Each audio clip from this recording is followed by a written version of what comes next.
In Harry Potter and the Deathly Hallows Part 2, gone is the innocence of childhood. Harry, Hermione, and Ron face real danger, life and death. A different film, really. It's all kind of quite tense. I think people will be shocked about how brutal I think we see it as. I mean, the last two films were dark for me to play them and to be in that world every day. And we did so many scenes where there was so much adrenaline and fear required. It was really intense, genuinely. Like millions of other children around the world, both Emma Watson and Rupert Grint were huge fans of Harry Potter. Whenever I was reading the books, I always felt like a strong connection to Ron. I even entered like a lookalike competition that was in the paper. And yeah, I won the best Ron. I loved those books. My dad used to read them to my brother and I. I just loved them, and I always loved Hermione.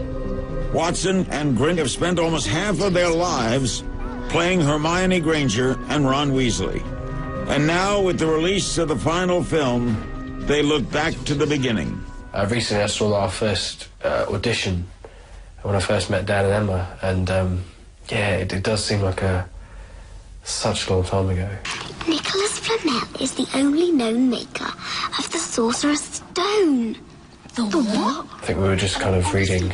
It was a scene from the forbidden section of the library, and yeah, I remember seeing my voice, and I was like really kind of quite awful dodgerish, like it was a real proper Cockney. The three young stars have gone through so much together, becoming famous the world over at such a young age. It's been 11 years of quite an intimate process where you're kind of with each other every day, all year, every year. It's quite a unique kind of thing we've kind of shared with each other, I think. So, what do they really think of each other? Dan, he's always been quite hyperactive, quite loud. Yeah, he's very funny. Dan is the most energetic, hard-working, kind person. He works very, very hard. So he's pretty incredible. Yeah, I mean, Emma used to do things all the time. She's great. She's really kind of caring. He's a real eccentric. He's a genuine eccentric. I've never been to his house, but I would love to go because it just sounds like it's full of the most magical, wonderful, and weird things. He has llamas and miniature pigs, and he's bought a hovercraft, and he has a cow on one of his roofs in his house in London, and he bought an ice cream van that genuinely works. And it's funny because he's this very quiet guy, but kind of just loves crazy stuff. Did you hit it off with Emma and Rupert right away?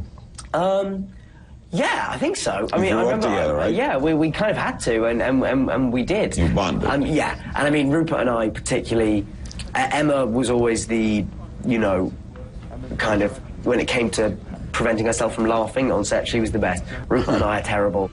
During our interview, Rupert had some fun and decided to ask some questions of his own. Okay, maybe they want to know.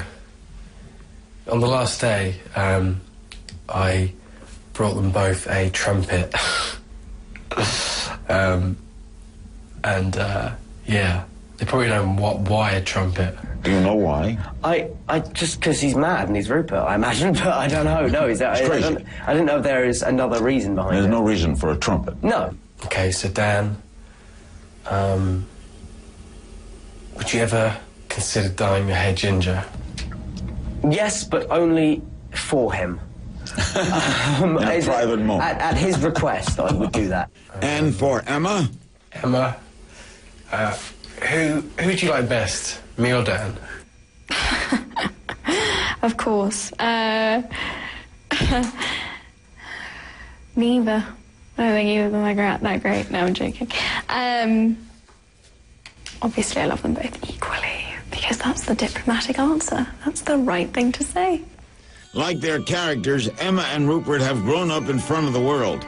But unlike Ron and Hermione, They had to deal with the fame of who they are and what they represent to millions of fans. They give me like presents and stuff and just touch me. It's really weird. That kind of side of it is really taken me a while to kind of get used to. Some little children are sometimes scared of me because they think I can do a spell or that I really am magic in real life. And I've always found that really funny.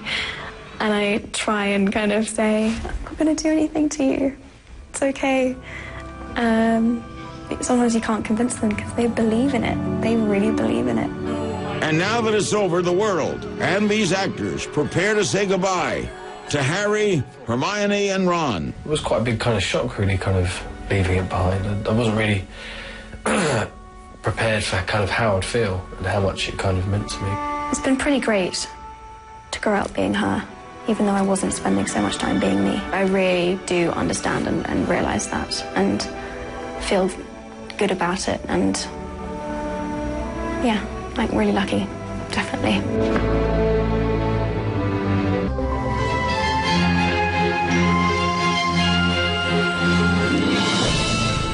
I'm standing here in front of Hagrid's hut.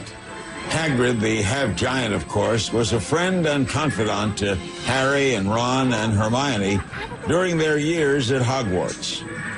Robbie Coltrane has played Hagrid since the beginning of the series.